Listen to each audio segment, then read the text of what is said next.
Welcome to study for learn. আজকে আমি তোমাদের সাথে একটা প্রবন্ধ রচনার বিষয় নিয়ে আলোচনা করব, যেটা হলো বিজ্ঞান আশীর্বাদ না অভিশাপ।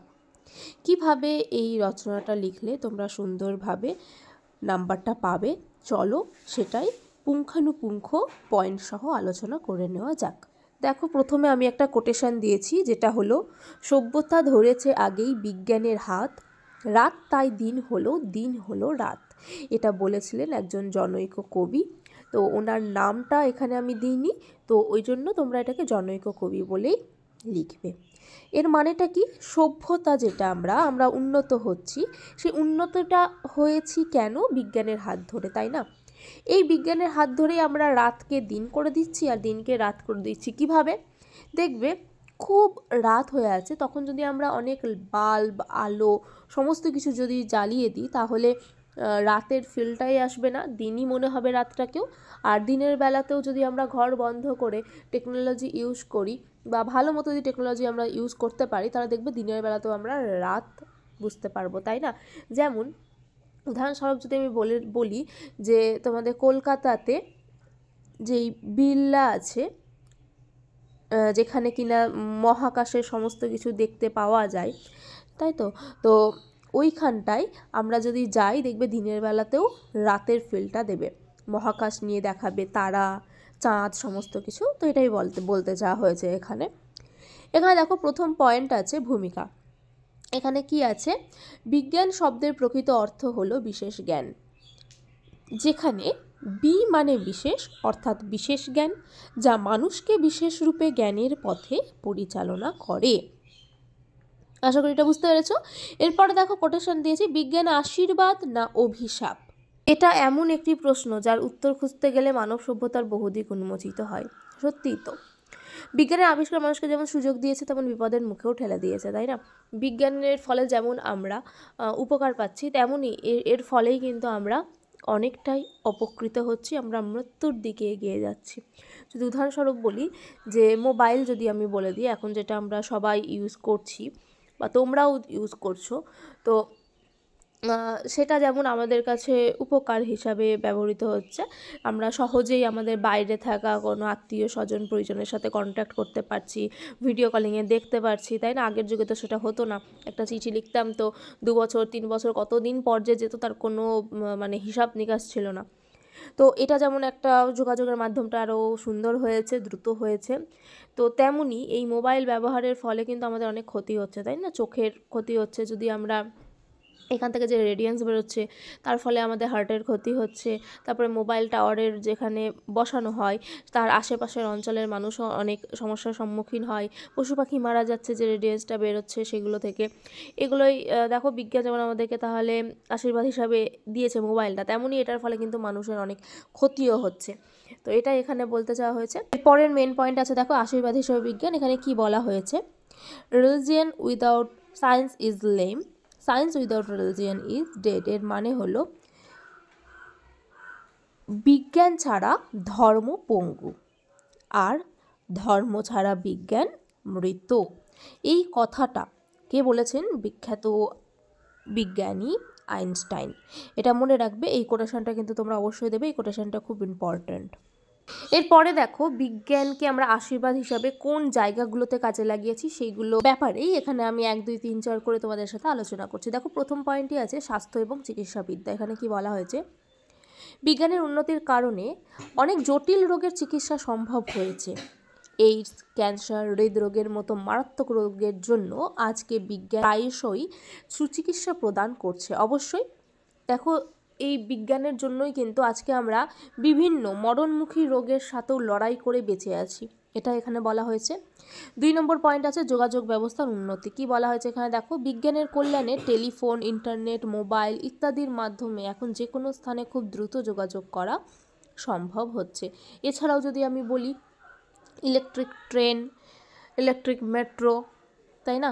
এই সমস্ত যেগুলো রয়েছে, সেই সমস্ত জিনিসও কিন্তু যোগাযোগ ব্যবস্থার উন্নতির একটা সাক্ষী হয়ে আছে, এটা এখানে বলা হয়েছে।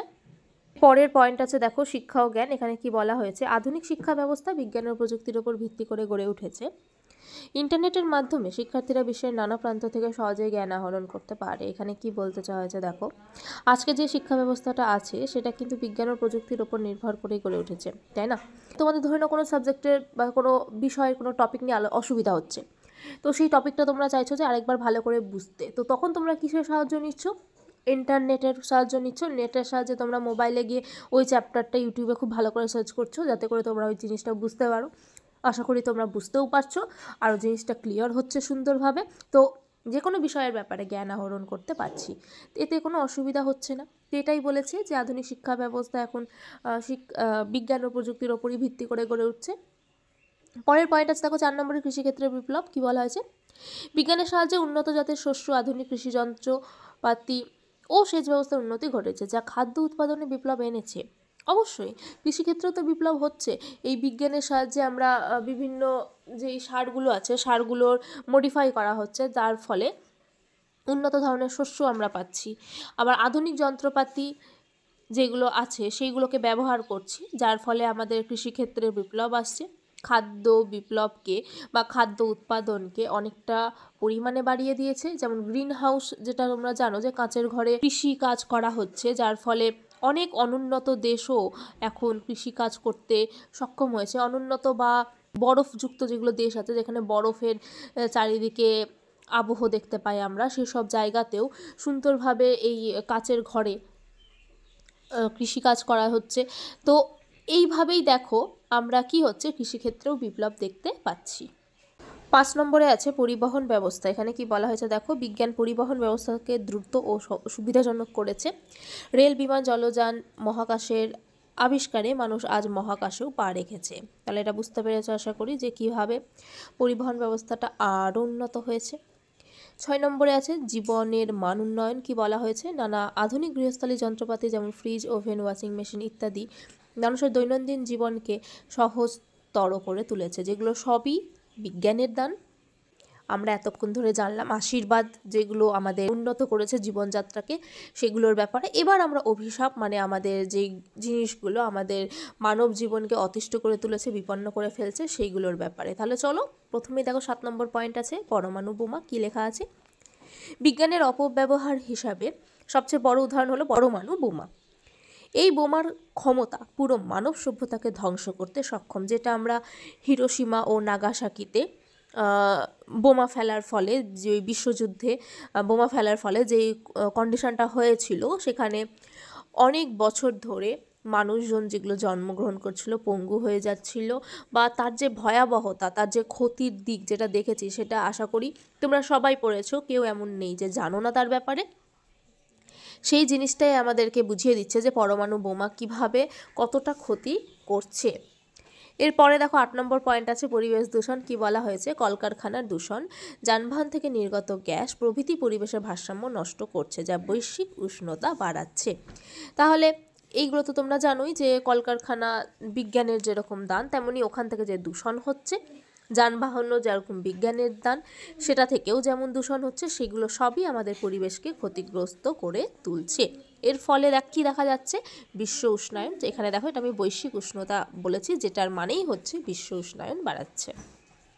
9 নম্বরে আছে অস্ত্র প্রতিযোগিতা। এখানে কি লেখা আছে দেখো, বিজ্ঞানের উন্নতির ফলে দেশগুলো শক্তিশালী অস্ত্র তৈরির প্রতিযোগিতায় লিপ্ত হয়েছে, যা বিশ্বে অশান্তি ও যুদ্ধের ঝুঁকি বাড়াচ্ছে। তো এটা তো তোমরা বুঝতে পারছো যে অস্ত্র কখনোই আমাদের ভালো করে না, বরঞ্চ ক্ষতি করে, যেটা বিজ্ঞানের দানে আরও বেড়েছে। 10 নম্বর পয়েন্ট আছে পরিবেশগত বিপর্যয়। কি লেখা আছে? প্লাস্টিক ও অন্যান্য রাসায়নিক পদার্থের ব্যবহারে পরিবেশের ক্ষতিকর প্রভাব পড়ছে এবং এগুলি জৈব বৈচিত্র্যের জন্য হুমকি সৃষ্টি করছে, যেটা কিন্তু আমাদের এই জীবজগতের পক্ষে অভিশাপ স্বরূপ হয়ে দাঁড়াচ্ছে। তো প্লাস্টিক দেখবে এখনও পর্যন্ত যে কোনো জায়গায় যাবে প্লাস্টিক কিন্তু ব্যবহার নিষিদ্ধ করার কথা বলা হয়। তার একটাই কারণ যে এগুলো কিন্তু প্রচণ্ড ক্ষতিকর। 11 নম্বরে আছে ব্যক্তিগত সম্পর্কের অবনতি। কি বলা হয়েছে? প্রযুক্তির অতিরিক্ত ব্যবহার ব্যক্তিগত সম্পর্কের অবনতি ঘটাচ্ছে। অনেকেই পরিবারের চেয়ে মোবাইল, ইন্টারনেটকে বেশি সময় দেয়, যেটা আমরা কিন্তু প্রায়শই দেখতে পাচ্ছি যে আজকালকার যুগে যে বাচ্চারা আছে তারা কিন্তু দেখবে মা বাবার থেকে ফোনের প্রতি বেশি কনসার্ন, সচেতন, তাই না? ফোনে কার্টুন দেখবে, ফোনেই খেলবে, সেখানে কিন্তু কোনো রকমভাবেই তারা পরিবারের সাথে অ্যাটাচ থাকতে চাই না। 12 নম্বর পয়েন্ট আছে নেশার মতো ব্যবহার। কি বলা হয়েছে এখানে দেখে নাও। অনেকেই বিজ্ঞানের সুবিধা বিশেষত সোশ্যাল মিডিয়া, গেমিং ইত্যাদি ব্যবহার করতে গিয়ে আসক্ত হয়ে পড়ছে, যা তাদের শারীরিক ও মানসিক ক্ষতির কারণ হয়ে দাঁড়াচ্ছে। এটা তো অবশ্যই না, আমরা অনেকেই গেম খেলার জন্য কিন্তু পাগল হয়ে যাই, মরিয়া হয়ে যায়। সেখানে কিন্তু আমরা নিজেদের যে দৈনন্দিন কাজকর্ম আছে, পড়াশোনা করা বা অন্য কোনো কাজ, সেগুলোতে অনীহা সৃষ্টি করছি। তো এর ফলে নেশার মতো ব্যবহার করার ফলে আমাদের শারীরিক ও মানসিক ক্ষতি হচ্ছে, এটাই বলা হয়েছে এখানে। এর পরের মেন পয়েন্ট আছে দেখো, বিজ্ঞানের আশীর্বাদ এবং অভিশাপের পর্যালোচনা। এখানে কি বলা হয়েছে, পয়েন্ট আছে মানুষের উপর নির্ভরতা। কি লেখা আছে দেখে নাও। বিজ্ঞান তার প্রকৃত রূপে আশীর্বাদী, তবে মানুষের অপব্যবহার ফলে তা অভিশাপে পরিণত হয়। তাই আমাদের বিজ্ঞানের যথাযথ ব্যবহারে মনোযোগী হওয়া উচিত। তাহলে কি হচ্ছে, মানুষকে সচেতনভাবে বিজ্ঞানকে ব্যবহার করতে হবে, যেখানে যতটা দরকার ওইটুকুই ব্যবহার করতে হবে, তার বেশি না। এরপরে দেখো 14 নম্বরে আছে সামাজিক দায়িত্ব। কি বলা হয়েছে, সমাজের উন্নতি এবং পরিবেশের ভারসাম্য রক্ষার দায়িত্ব আমাদের। যদি আমরা বিজ্ঞানের অপব্যবহার না করি, তবে বিজ্ঞানের আশীর্বাদই আমরা পেতে পারি। আশা করি এই পয়েন্টটা বুঝতে পেরেছো তোমরা। এরপরে দেখো চলে এসেছি একেবারে শেষের পয়েন্টে, যেটা হলো উপসংহার। এখানে কি বলা হয়েছে দেখে নাও। বিজ্ঞান হলো একটি দ্বিমুখী অস্ত্র। মানুষই সিদ্ধান্ত নেয় এই অস্ত্রটি আশীর্বাদ হবে নাকি অভিশাপ। এই জন্য জনৈক কবি বিজ্ঞানের হয়ে দুঃখ করে বলেছেন, বিজ্ঞান বলে দোষ কি আমার, কেন মিছে দাও গালি, প্রয়োগের গুণে সুন্দর সুখে তোমরা মাখাও কালি। এর মানে হচ্ছে যে বিজ্ঞান কিন্তু কখনোই বলে না যে আমার অপব্যবহার করো, বরঞ্চ সেটাকে সঠিকভাবে যদি আমরা করতে পারি, তাহলে দেখো আজকে আমরা পৃথিবী থেকে মানুষ চাঁদে পর্যন্ত পৌঁছে গেছে। তো সেটা তো বিজ্ঞানের আশীর্বাদ হিসাবে, বিজ্ঞানের সঠিক প্রয়োগের ফলেই না। কিন্তু আবার দেখো বিজ্ঞানের অতিরিক্ত ব্যবহারের ফলেই আমাদের কি হচ্ছে, ক্যান্সার সৃষ্টি হচ্ছে, ক্যান্সার হচ্ছে, এই সমস্ত মারণ রোগ দেখা যাচ্ছে, খাবারে ভেজাল দেখা যাচ্ছে। তো এইগুলো কেন হচ্ছে, এইগুলো তো আমাদেরই দোষ, আমরাই তো এগুলো করছি। তো তার জন্য বিজ্ঞানকে আমরা দোষ দিয়ে তো কোনো লাভ নেই, বিজ্ঞানকে কেন আমরা দোষ দেব। কিন্তু কিছু হোক বা না হোক, আমরা যতই বিজ্ঞানকে অপব্যবহার করি, কিন্তু কখনোই আমরা কিন্তু নিজের দোষটাকে মানি না, মানি কাকে, বিজ্ঞানের দোষটাকে।